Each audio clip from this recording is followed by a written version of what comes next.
This method allows fast and transient changes in brain connectivity to be captured before objects are viewed, and the influence of these changes on object perception. The main advantage of MEG over EEG is that the brain's magnetic field is unperturbed by the head, enabling higher resolution source reconstruction and better connectivity estimates.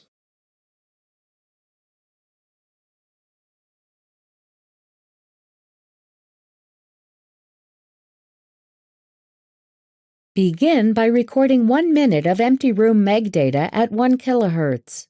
Monitor the signals from the 102 magnetometers and 204 orthogonally placed planar gradiometers at 102 different positions by visualizing all signals in real time on the acquisition computer. You're not going to sue us. Next, obtain informed consent from the participant in accordance with the Declaration of Helsinki and have them sign the form, which includes a statement allowing the processing of personal data.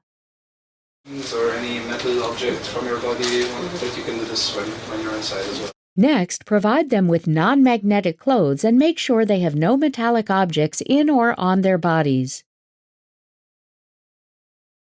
Ask them to fill out an anonymous questionnaire to ensure this, and to assure they do not have any other exclusion criteria, and to document details such as handedness and level of rest. All right, perfect.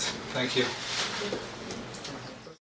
Seat the participant on a non-ferromagnetic chair, and then attach 5 head position indicator coils to the head with adhesive, 2 above one eye, 1 above the other eye, and 1 behind each ear.